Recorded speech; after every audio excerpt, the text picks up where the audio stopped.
So thanks for the introduction and thanks for the opportunity. So I am going to talk about what we're actually up to at Aurecon, and one of the really cool things we're doing is we're doing a lot of play.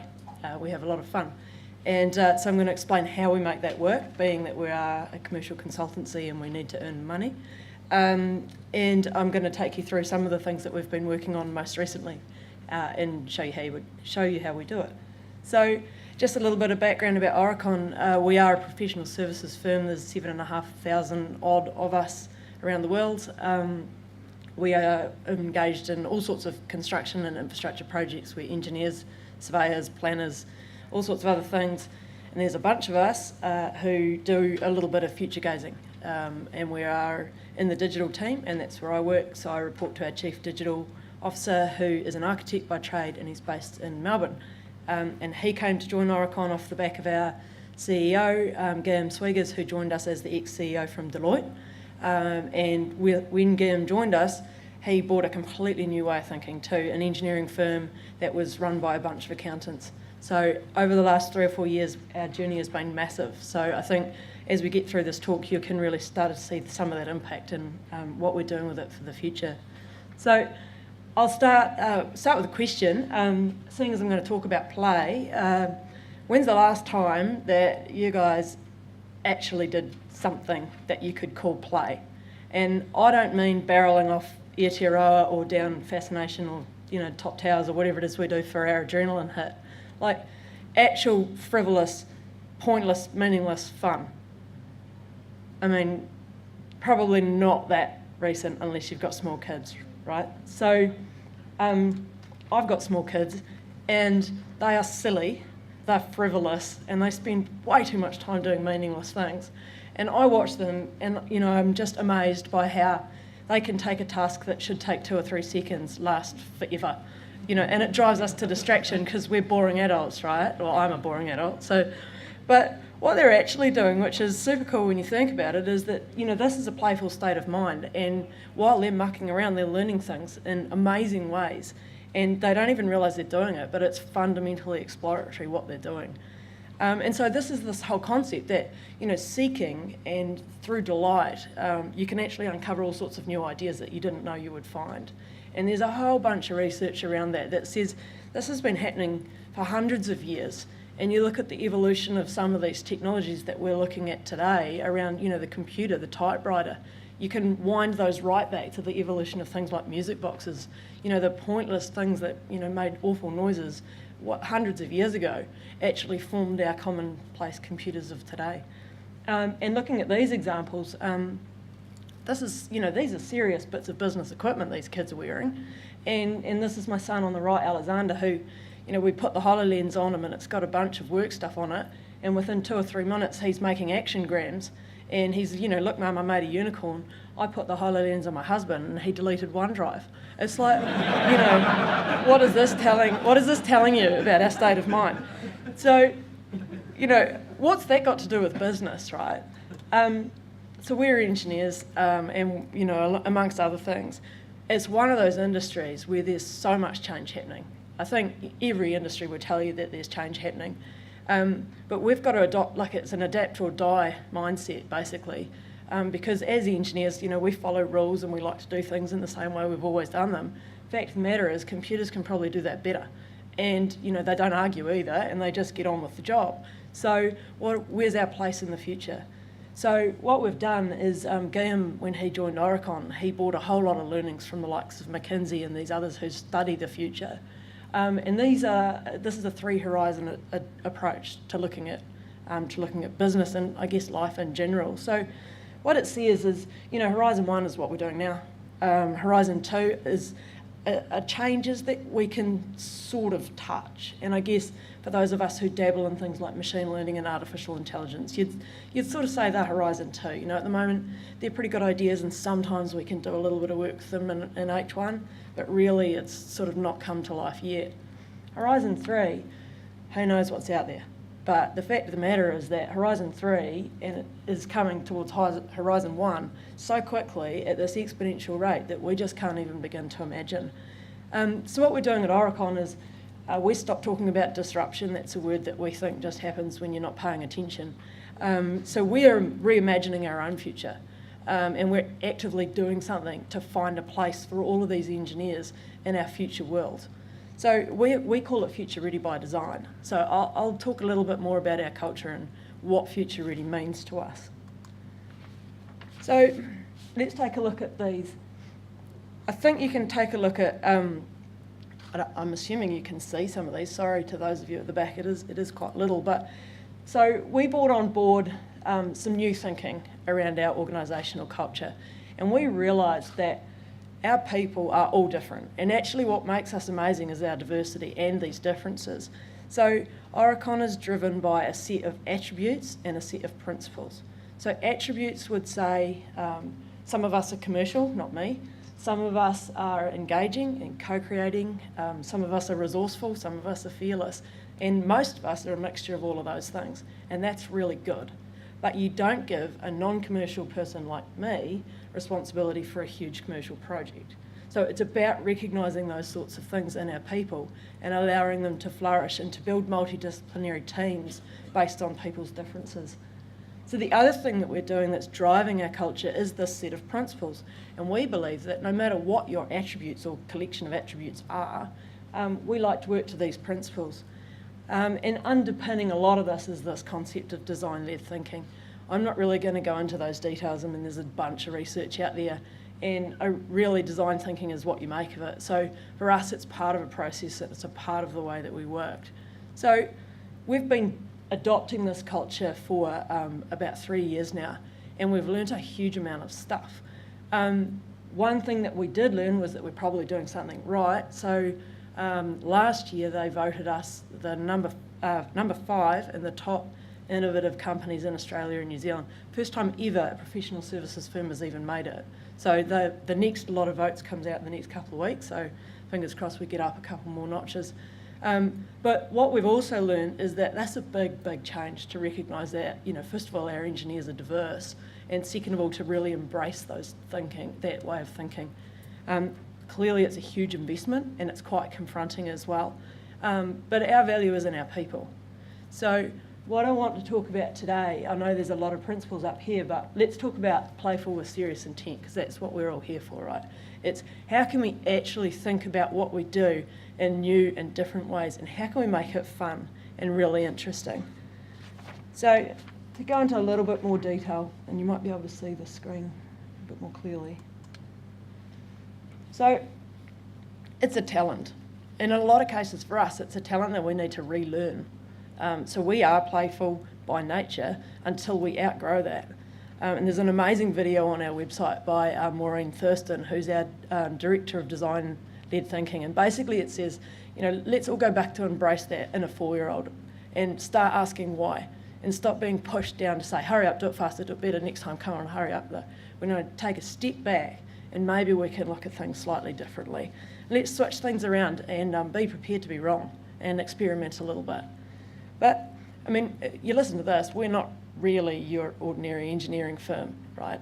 But you can read this on the internet, but we actually have to walk the talk as well. So we have started to do things like this.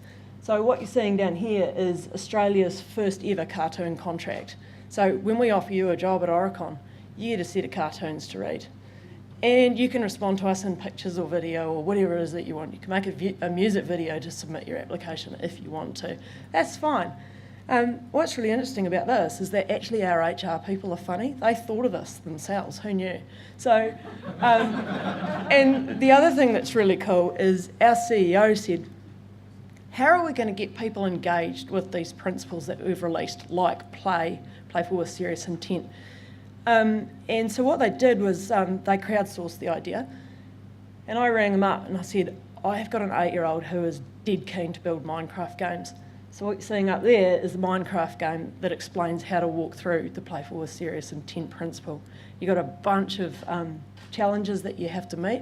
There's obviously, as with normal Minecraft, a bunch of things that you need to do to reach the final reward. What was ironic about that? Nobody in Aurecon knows how to play Minecraft. So we had to get the kids to teach us to play it. And then in the middle of all of that, Microsoft bought the rights to Minecraft and it all got really expensive, so we canned it. But what was cool, was that the idea was there, right? And our CEO backed it and said, actually, we think this can fly. So how do we capture ideas? There's everywhere, I think, is the short answer. So we've got 7,500 odd people. Let's assume we've got one idea each. It's a lot of ideas. Our ideas don't come from the top down. Quite often they come from bottom up. They come from absolutely anywhere. But we need to realise that not all ideas are good. Some of them are similar. Some have got no purpose. Even if they are good, they've got no purpose. But others are amazing and viable. And so what we need to do is find a way to connect ideas with purpose, good ideas, with people, and then get them implemented in the right time. So that's this H3 to H1 acceleration. We need to grab them really, really quickly to see if we can do something with it. So you guys will, who are involved in prototyping, will recognise that as the fail fast, fail early kind of mindset. So that's exactly what we did. What you're seeing up here is our greenhouse application. So this came into Aurecon 3 years ago, and it's an engine that captures and crowdsources all of those ideas, and it creates that environment for structured play. So it's the home of our ideas, our challenges, and our wicked problems. We love wicked problems, and the more of them we get, the better. So quite often our clients find wicked problems for us. And if I don't know the answer, I can chuck it on Greenhouse and somebody else might, which is quite cool when you think about it. So we've got thousands of ideas on Greenhouse. It's been around for 3 years now, and those of you who can see it will note that it's still in beta, like most things, at Aurecon. It'll remain in beta. It's not going to change. So that's the nice thing about Greenhouse, is it evolves as we think of better things to do with it. And we're actually starting now to see really good results from Greenhouse. What's interesting about this also is if you see down the side here, you seed the idea. There's actually a process that guides play. So we seed the idea, it gets proposed, it gets supported. So basically what you do is you say, I've had this awesome idea, and you email everybody you know, and you say, get onto Greenhouse and support my idea. The faster they support it, the faster it gets recognised, and then you can really get started. But this process is not expensive. It's not designed to be expensive. It's designed to test and see what happens.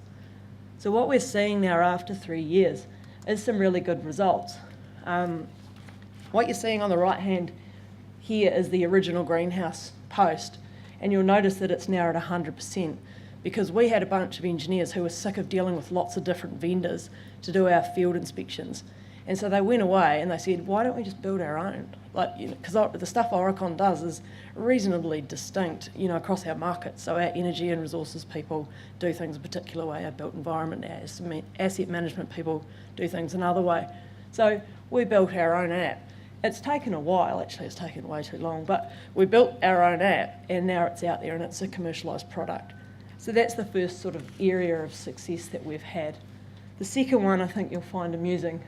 So our Australians, they're a crazy bunch, they spend a huge amount of time and money inspecting drains in the middle of nowhere.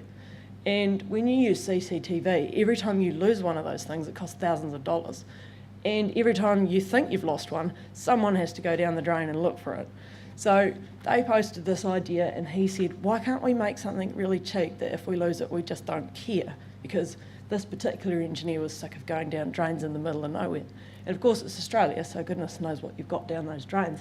So what they did was they posted the idea and they went away and they 3D printed a whole lot of different prototypes, all different shapes and sizes, all different kind of mechanisms of payload. So this is actually a GoPro camera and it's the most expensive part of it, other than the wee torch.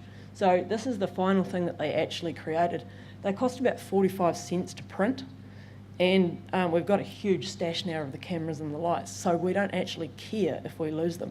And what's really nice is the wireless connectivity means that we still get the data.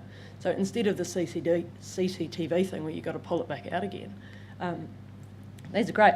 We've actually lost hundreds of them, but we still don't care. So this is a really good idea, and it's saving us huge amounts of time and effort in the field. I love the name. They're not going to do away with it. It's going to stay as it is. So the next question that we've asked ourselves, and the question that's worth asking us is, if we've got all these ideas, where are we going to make them? Because we can't have everybody at home in their garage all day trying things out. So every office in Aurecon has now got a makerspace. It's a directive by the CEO. So this is part of our commitment to innovation. And it doesn't mean a bunch of Lego and a couple of board games. It actually has to be used. So here's the one in Auckland that we started off with. Here's the one in Sydney, and this is the opening night of it. And here's the winning one, clearly, because it's from our team in Christchurch. We win the prize for the messiest and probably the most expensive stuff in the small area and a stolen green sheep. So I think we win. But basically what we also said was every office has a 3D printer. We've got VR equipment in every office. We've got iPads everywhere. If you've been downstairs to the Eagle stand and had a go with the sandbox, we've sent out the how-to files to every office so we can make our own. And the same goes with things like our 3D printed bike and the kayak if you've been to the Regenerate exhibition. So we're from New Zealand, most of us, and certainly our local team in Christchurch. I mean, we're the number 8 nation. Our CEO and our digital leader love to hate us because we don't always follow the rules. And what we know is that people and technology and some ideas and a bit of freedom given to us by geographical separation from our head office means that we get to do some quite cool stuff when no one's looking. So here's what we came up with. Our team in Perth posted an idea on Greenhouse. They said, we've built a vehicle that can go down culverts and do inspections, and it's so cool that it got supported and so forth. And then they were so cheeky, they said to us, you can rent this off us for $1,000 a day and we'll ship it over. And we said, I don't think so. So Simon York and Olivier and the team here in Christchurch, I said, I'll give you $1,000 in 2 weeks and go away and build one. So they did. They bought a remote control car and they 3D printed all the components, and here's obviously our first office test. And they went away and they built this thing, and we said, take that, Perth. And here he is in action. He's super cute, and he's amphibious. And you don't need the cord is just to retrieve him when he goes and gets lost. So our challenge is to scale that. I mean, how do we scale that? As with all of these things, we had a great time. Here's our next example. We built a Pac-Man game to help people find their way around the office. What we didn't realise is the guy that built it is like a Game Boy DJ. They actually exist. He plays music and people go and pay to listen to it. And the noise this thing made was so offensive that we had to turn it off. But there's a bunch of examples. This is it's an engagement tool based on Tinder. And I'm sure some of you can tell me whether you swipe to the left or the right, but we've had a great deal of fun with that. So the question you've got to ask is, we're a commercial consultancy. How do we make money from that? So it's taking that fail fast, fail early approach. And what we started to do is we're bringing play into Horizon 1 as well. And the way that we do that is we're growing the next generation of engineers. So these ones down the bottom here is the Aurecon bridge building competition that we run every single year with universities around the world. They're not rockets, but we do like robots in Aurecon, so anything that looks like a robot will have a piece of that. So at the top here is the Victoria University students at the School of Architecture. And this is young Louise, who's designed an extruder head for a robot, and she prints all these amazing geometric shapes, and they're structurally sound. So the idea is that this is parametric design in action, and eventually it's going to inform the design of what we do, some of our engineering processes. And these people are amazing. This is where the ideas come from. And we just love this engagement, like being able to get out into the community. And these are the creative people that we need. They're exactly what the future of engineering looks like. So what we also do, I don't know if any of you were at the Esri conference up in Auckland a couple of weeks back. Aurecon went out on a limb and put all of our cool things out on display, which we hardly ever do in the public space. And there was nothing to buy at our stand. It was literally just come along, have some fun, see what we've been up to, and don't ask us any tricky questions about how we did it, because we're not going to answer it. So it was just, let's get out there and see if we can engage people to play. Come and, dig some holes in our sandbox and fall off the kayak and see how you get on. But the other thing that we're doing is we work with some pretty cool clients. So did anybody go to the Regenerate exhibition in Cashel Mall in the last couple of months? Cool. So you probably had a go in our 3D, in our virtual reality kayak. Hope you did. So this is Olivier's work, and he's hiding in the middle of the audience. And clearly this is the Mark 1 prototype, because that's the canoe from my garage, and that's a piece of Christmas paper. But the idea in that is that, we took this, it cost next to nothing. I was pleased to get rid of the kayak. And we built the prototype that eventually became the production version at the Regenerate exhibition. And we had an awful lot of fun making that. So what we think then is, just to go back to the future of engineering, I really think that it's about engaging people in play.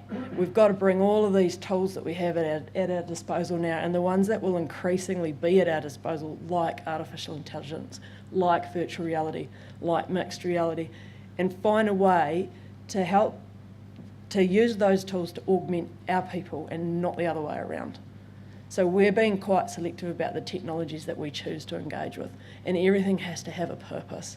So whatever the crazy idea is that I put on Greenhouse, if it doesn't actually help me to work better with my clients, with the community, with our partners, it's never going to get supported. So the last project that I wanted to talk about briefly was one that we're super excited about in Christchurch, and Josie, who's the CEO of the YMCA, has allowed me to say a couple of things about it. So we know that research at the moment says that to be successful engineers, there's a lot of thought really about the merging of art and science, and so this creativity needs to start being taught. And the problem I have with that is that assumes you're going to go to university. And if you want to be a structural engineer, then please go to university. But in ordinary sense, particularly if you're in Christchurch, but in an ordinary sense, there's a huge amount of flexibility. And the sorts of people that we're recruiting at the moment, and Kat, who's in our team, so adaptive, creative problem solvers, that's what we want. Not the best engineers, although we'll have them too, and we'll teach them to be adaptive and creative and problem solvers, but those people can come from anywhere. So what we're doing with the YMCA is we're creating a space in Christchurch. We've got $1 million of funding from the Todd Foundation to reach out to people who are they're disadvantaged in that maybe they don't come from the right background, family structures, social structures, they've missed opportunities. They're older people wanting to get back in and learn, there are new people with problems of any sort. We're creating this amazing space in Christchurch for them to learn. And what we're hoping to do is to take the Aurecon greenhouse out into the centre. They can crowdsource their own ideas. We'll facilitate them by giving them equipment and helping them to structure their learning. And we want to create a space that looks like this, where they can come in and play, and they can actually get some of that stuff that we're calling frivolous delight and learn some amazing new skills. And what Aurecon wants from that is we'd like to hire them when they're finished. And isn't that a cool thing to be thinking about for the future of our people in Christchurch? Because there's so much talent out there, we just need to know how to find it. So, and the very last thing I'll leave you with is just to go back to what I said at the start, which is the Maureen video. So hop onto our Aurecon website if you like, and you can take the attributes quiz and find out which ones you have. And you can listen to Maureen talking about what it's like to be a 4-year-old.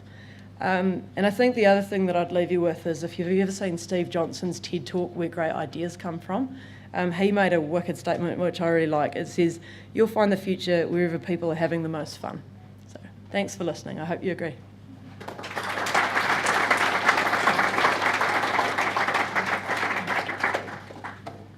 Cool, thank you very much. Don't ask me anything hard. Sorry? Don't ask me anything hard. Uh-oh. Got a couple of questions, and just a reminder, if you do have any questions, please chuck them up on Slido. Alrighty. Are staff given time during their day job to solve greenhouse problems, or do they answer it in their spare time? So greenhouse, part of that process is it gets funded. So if your idea is taken to the next stage, then yes, it's funded, and innovation funding is allocated during work hours. Yes. Cool. How do you justify the cost of investigating Horizon 3 initiatives other than qualitatively? Is it just in alignment with what feels right? So Aurecon created a group called Digital Futures, and they are an overhead to the business, and their job is to look at Horizon 3. And there's a group of us, I think we're up to 7 or 8 now, and that's their day job, looking at H3 and then working with the business to see what we can accelerate. Cool. What I'll do is I'll just wait a couple of 30 seconds to see if anyone else has got some questions. I will take appropriately asked questions. Last session, someone got me to say terrible, terrible things. Made me look bad. Oh, here we go. How do you respond to the corporate and management ideas that play is a waste of time? It was their idea. Brilliant.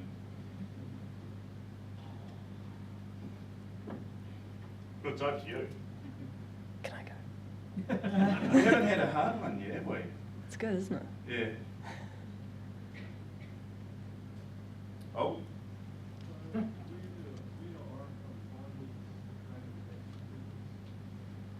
What was the last word, man? Thinkers. The question was, where does your company find these adaptive and creative thinkers? They are so hard to find. That's our biggest problem, and the main reason why we engage with universities and students and people of any age. So come and find us if you are one. That we're almost of the opinion now that we need to breed them. So in the nicest possible way, that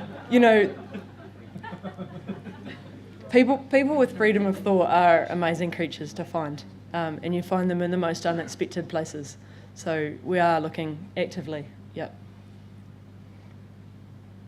How do you keep everything cohesive if you've got all of these ideas popping up all over the place?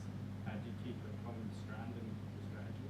So the question was, how do you keep things cohesive? I wouldn't say that we do necessarily, particularly in New Zealand. Our chief digital Andrew, when he comes over, he is both nervous and excited, I think, in equal parts about what he's going to find. We haven't solved it 100%. You will still find somebody in South Africa doing the same thing as somebody in Christchurch, for example. But we use a huge amount of internal social media, and that actually works really well to just unite things that seem to be similar. We use a little bit of artificial intelligence in that sense as well to connect ideas up. Outside of the greenhouse, that's actually a yammer problem for us. Lots of different ways, but no, we haven't 100% solved it. I don't think you ever will. Last question. Anyone? YMCA 4C, where is that based, or hasn't it been created yet? It's in the existing, so the YMCA campus in Christchurch is about to be somewhat demolished and rebuilt. But the bit that's there currently, so if you know where Robert Harris is, you're walking in, on your right-hand side is all their buildings for conferences there. That's what it will become by Christmas. Yep. And this might actually solve your issue that you were talking about before. Do you have a bring a kid to work day? Oh my God, yes. We have sandboxes. Do I need to say more? Not so much in Christchurch, but in a lot of our offices we have actually in the office children rooms, and you can bring your children in, but the problem in Christchurch is we've got so many children, and yes, we have open days all the time, but yeah, it's generally very flexible. Nice. Well, thank you so much, Keri.